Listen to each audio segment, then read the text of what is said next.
What is the mission generation? What motivates talented professionals to pursue careers in public service today? And how can government attract and empower a new generation of leaders who want their work to have purpose and impact? I'll explore these questions and so much more with Arun Gupta, CEO of the Noble Reach Foundation and co-author with Professor Thomas Fewer of the new book, The Mission Generation: Rewrite Success, Reclaim Your Purpose, Rebuild Our Future.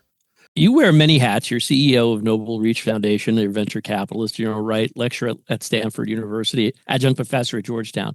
I'm wondering, Arun, how did all of these roles converge into this new book, The Mission Generation, and what drew you to write it now? It's a great question. So, the lens of which, we were writing this book and what brought me to it was, look, my father was in the Navy for 40 plus years. And so public service has been in our family. My professional career was, as you noted, as a venture capitalist. And the latter half of that was in, investing at this intersection of mission tech and entrepreneurship. So you saw the magic when you could bring the entrepreneurial ecosystem to solve mission-driven problems alongside government at scale. Then I was, a lecturer and teaching at both Georgetown and Stanford. And I think it opened my eyes a bit as well then to the ecosystem there where students were, really thinking about like how to build their careers and were feeling like they were having to make a binary choice between doing something that would provide them, financial security and independence, or feeling like the alternative was to do something meaningful. But they didn't see the intersection of that. And, in the world I was in, where we were investing in companies that were entrepreneurial companies that were for profit, solving mission-driven problems, you felt you were around it. So it was like, how do we talk about that more? In the first book, Venture Meets Mission, we took a very kind of ecosystem approach. Like, how do you take the venture ecosystem, build bridges with government to solve problems at scale? And, that helped us launch Noble Reach. And, one of the core tenets was there was like, how do we get our best talent to go into these ecosystems to solve these problems?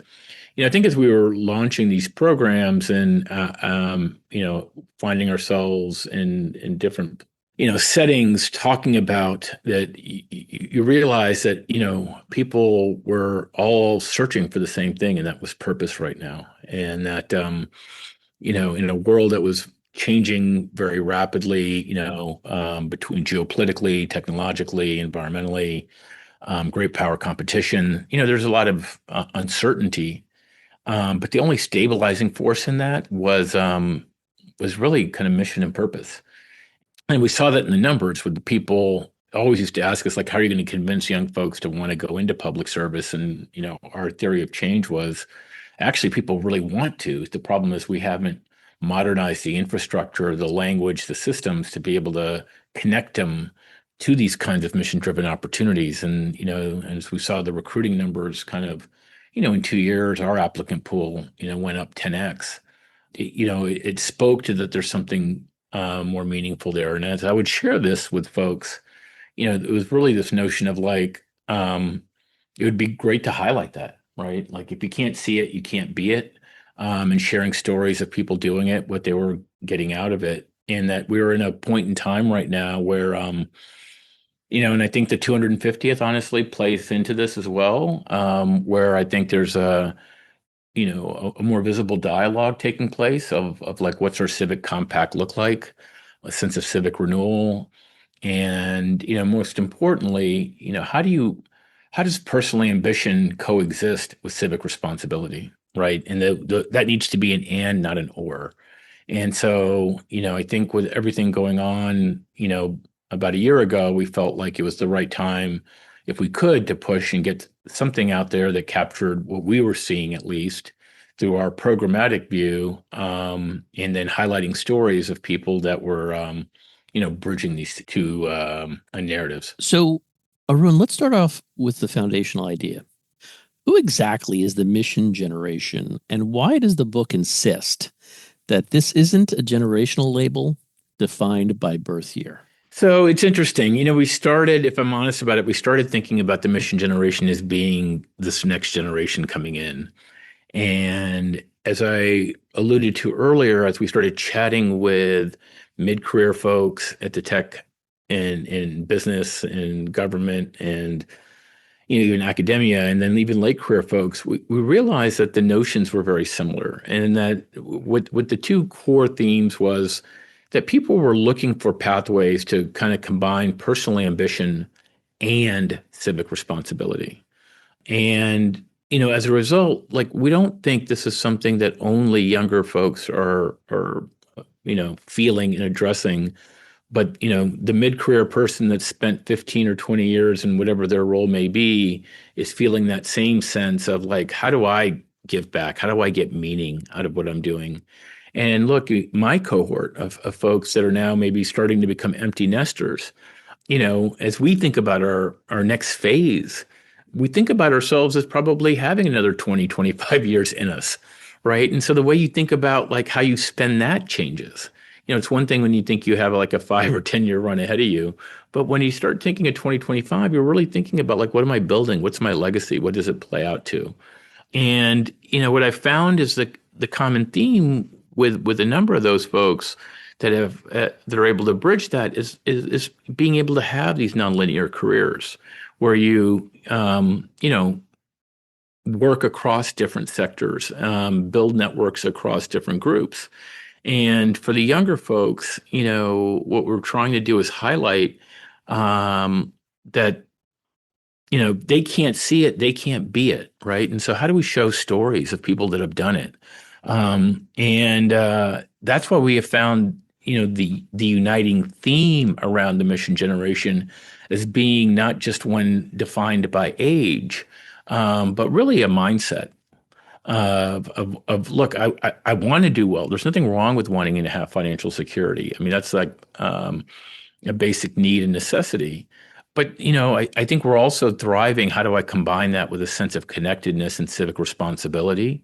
And so the way we talk about it in the book and, why we draw on the 250th right now is that 250 years ago, our founding fathers created a system, a brilliant system for independence and a system to allow us to be independent.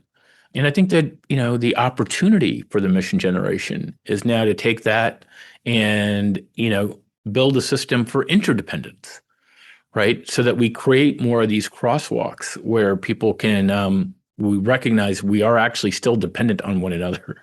And, I can take skills that I've learned in a certain area and be able to move that into another sector over time. In that, the way we think about it is that, look, my dad had one job for 40 years. I had a career, multiple employers for 40 years. Going forward, people will have 4 to 6 careers over their lifetime, right? Over 60 years of working. And in doing so, that changes the way you start thinking about the decisions you make. An example, if you're coming out of school, you don't need to be thinking about the decision you make as something that you're having to own for the next 30 years. You feel like you can, it's a chapter. It's not the entire book. So, Arun, when you and Thomas Fewer, who your co-author is, we're kind of putting this together, you saw data. I think it was like 86% of Gen Z, 89% of millennials consider a sense of purpose essential to job satisfaction. But I'm wondering, picking up on your last point that you mentioned, do these numbers reflect a genuine, as you said, cultural shift? Or are they just aspirational, what people are saying they want versus what they're actually choosing? Any insight there? No, it's a great question. I think it's a little bit of both, if I'm being honest with you, Michael, right? I do think there's in that data, people being more aspirational with what they want, but I also do think there's a meaningful cultural shift. I see it in the teaching, being on campuses and the kind of questions students ask, how employers are now recruiting as well. And, again, I think it comes down to, especially with the younger folks, look, they're coming off of COVID. They're coming off of geopolitical conflict and are seeing that for the first time that we've had in decades. They're seeing, environmental uncertainty. They're seeing great power competition emerge in a meaningful way. And then you've got a technological disruptor like AI, which also provides a lot of anxiety.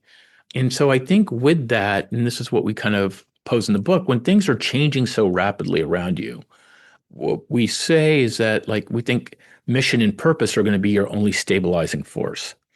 Over decades, we've created our identities around what we do or who we do it for. The prestige of working for a certain kind of company or the prestige of having a certain type of job versus the why are we doing it and what are we contributing in doing that. And I think the former, the who we do it for and the what we do are getting disrupted real time, right?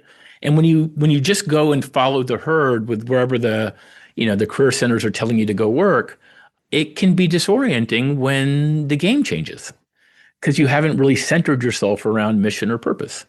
And if you centered yourself around that and then gone and pursued opportunities, even if things change, you have something that's stabilizing you.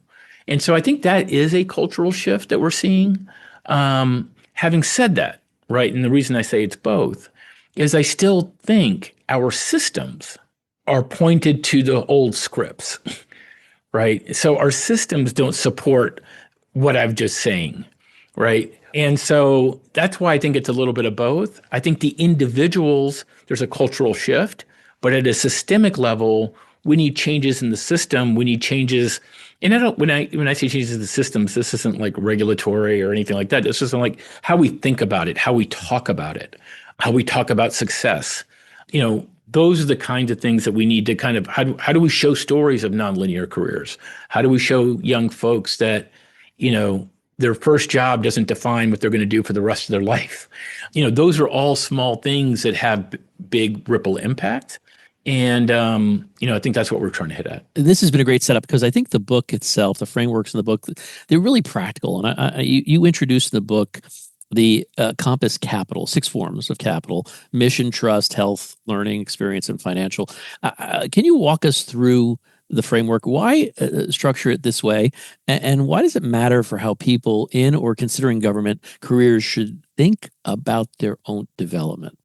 Yeah, so this was kind of the real I think inspiration for deciding to write the book was just seeing that look, we have a system where the words we use define the system that we create, right? And so when we talk about net worth in our society, if wealth is what you accrue, net worth is what you bring to the table. But when we talk about net worth, we talk about it in a very unidimensional way.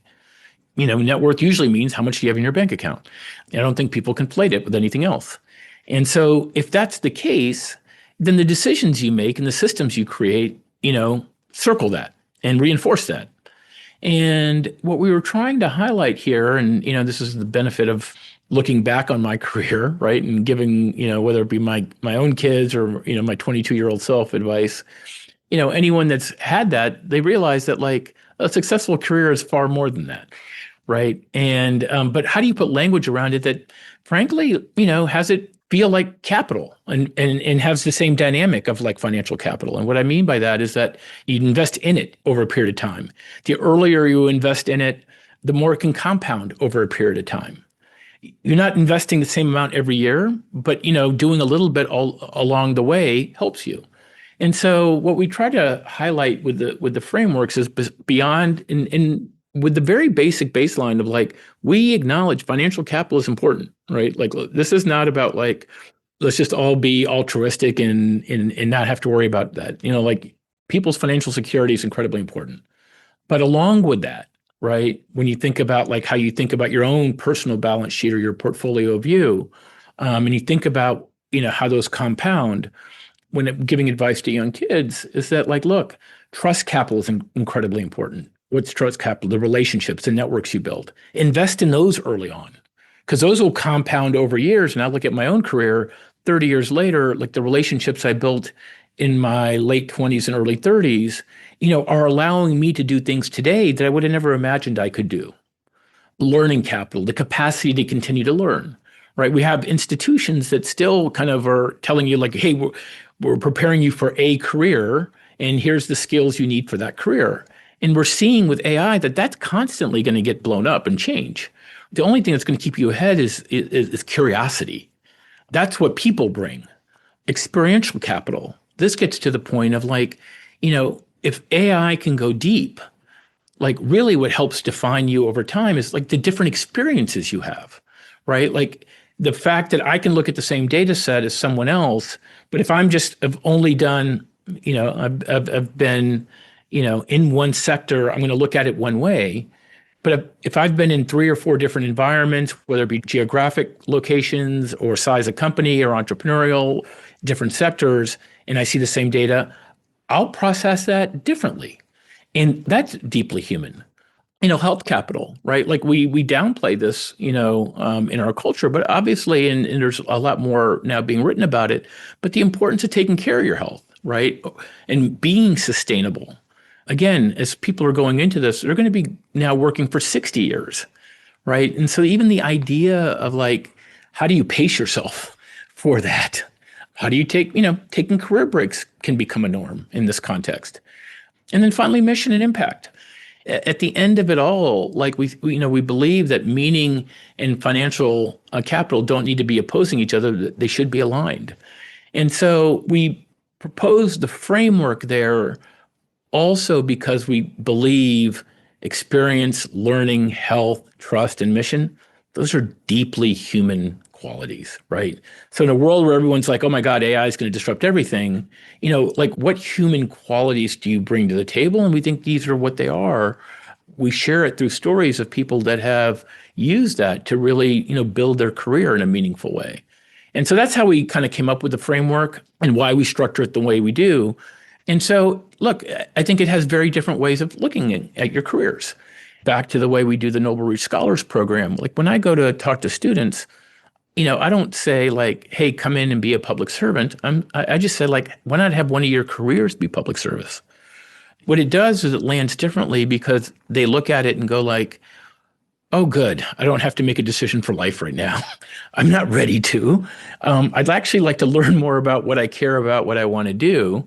And it gives them a language to say, look, right now, I may not be optimizing on financial capital, although I'll do fine. But I'm actually investing in my learning capital. I'm going to learn a new sector, new languages, new things, my experiential capital. And in this, I'm going to invest in my trust capital, like networks of people that over the next 10, 15, 20, 30 years can be helpful to me. And so it gives another language for students to be making or young people to be making decisions. But I actually think it's the same language for mid-career and late career folks too. Having been teaching, I'm always amazed at the number of people that get caught in this trap of like, what's my starting salary with a $10,000 difference in making decisions based on that, right? And you want to shake them and say like, in the course of your 40 years of working, like this is a rounding error. You should be making your decisions at this point on these other capitals because they will compound more effectively. As long as you can, you have your basic financial stuff taken care of.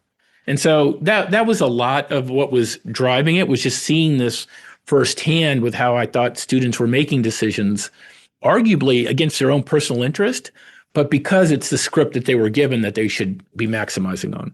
So there's a persistent tension in government talent conversations around agencies who want innovative-minded, mission-driven people. But, the institutional structures of government, but let's take, for instance, the federal government, U.S. federal government, pay bands, hiring, timelines, clearance requirements, if that's the case, they often drive those people away. So I'd love to get your, insightful perspective or honest assessment, if you don't mind, of whether government is reforming fast enough to capture that generation. Yeah, it's a great question. Look, it can always be going faster. Having said that, I feel like there's a lot going on in this direction today. So our program at Noble Reach, with our scholars program, we're now collaborating with OPM and their initiative called Tech Force. And Tech Force is really designed around this, right? Like, how do we get our top tech talent coming into government at scale, right? They now want to, pull in 1,000 of these young folks coming in. Part of that is the clearance requirements. And we're in some of these conversations, and I know there's others going on about like, how can you streamline that so that while students are at school and the work that they're doing, that they may, you can start having them work through the clearance requirements. Again, to me, the technology is there. This is about leadership. And so how do we change the hiring timelines so that it's okay to get your offer in November, but not start until June? Just because other places are forcing you to interview and do things in the late fall timeframe, but you don't graduate till June. We need to make sure that we, modify the system so that it reflects the current realities for these folks. We can't expect them to say like, hey, look, we can't get back to you until April or May because we would need you to start within 60 or 90 days, because then they're not going to let an existing offer just go to the wayside for the uncertainty of maybe getting an offer or not. What I can say is that all of those conversations are definitely happening. And so I am optimistic that there's a will, not only by the work that Scott Cooper's team at OPM and TechForce are doing, but you can see the agency heads are also clamoring and thriving for this talent because they realize to meet the objectives that they have, they need this.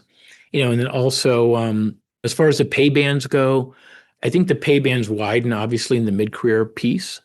And here I think the conversation, that we pose in the book is like, how can we start to create a system whereby we can have something, like civic sabbaticals, where firms, if you've been there, for 10 years or so, you can take a year or two and go into public service and having those bridges in some capacity to enable them to come back. And then you can come back to your job without having, lost space in that. And those conversations are happening right now. And so, I think what we're trying to do with the book is to highlight the art of the possible and then hopefully stimulate more discussion and dialogue around this.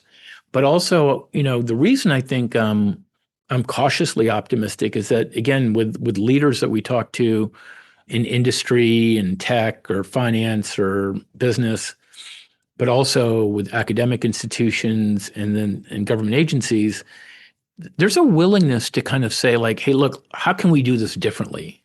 And the ultimate thing I think we're trying to do with the mission generation is highlight like we've got the best talent in the world here in the US. We just do. But they're trapped in their certain ecosystems, right? And then it's hard for that people to leave that ecosystem and go to another one. But how do we create those bridges where we're allowing that to happen so that what we're doing is leveraging the best of the best to solve our biggest problems? And I think that opportunity exists today in a meaningful way. Before we close, what would you most want, listeners of the show, the Business Government Hour, many of whom are senior government executive policy leaders and public management practitioners and academics, to take away from your book, The Mission Generation? For the government leaders, one, I hope they take away a sense of gratitude for the work that they're doing and a sense of being seen for the work that they're doing and the importance of the work that they're doing. And not to conflate the notion of like getting, young folks and tech forward folks in as anything more than helping them accelerate the work that they're doing in the current environment that we're in, and highlighting for them that actually, and it's interesting, Michael, I think when I talk to government folks and I talk about our program, they're like, well, do kids really want to come into government? And so the other thing I really want to leave them with is absolutely. They really do, if we can talk about it in the way that they're used to it being talked about, right? And if we can give them those experiences, and we're seeing that with our scholars, like in our first cohort, 80% of them wanted to stay in even after their term was done. And the question is why, and the why is that they saw the problems that they were getting to work on and the people that they were working on them with to be far more interesting than some of the things that their more prestige pathways coming out of school were getting to do in the places that they were doing it, right? And so what we'd like the mission generation to be for this group is to give them a language, right, of which when they're recruiting and when they're going and talking to folks, like, hey, look, this isn't about financial capital only. Come work for us and we'll give you greater experiential capital. You'll build these trust networks that you wouldn't have otherwise where you go. And all of this you'll get a different kind of experience that you'll be able to carry forward with you for the rest of your career, that these will compound in a way that will enhance your career whether you're on the inside or the outside of government, in a way that nothing else will, right? And so, I think that would be the message that we would like to leave, senior government folks with. And also that I think we're at a really important inflection point where we can create the mission generation within our construct here in the U.S., and the 250th can be the rallying cry around it. And that we do need a system that's not only focused on independence, but interdependence, right? And this would be the opportunity to do that. This has been the Business of Government Hour, a conversation with Arun Gupta, co-author with Professor Thomas Feuer of The Mission Generation, Rewrite Success, Reclaim Your Purpose, Rebuild Our Future. Be sure to join us next time for another informative, insightful, and in-depth conversation on improving government leadership and its effectiveness.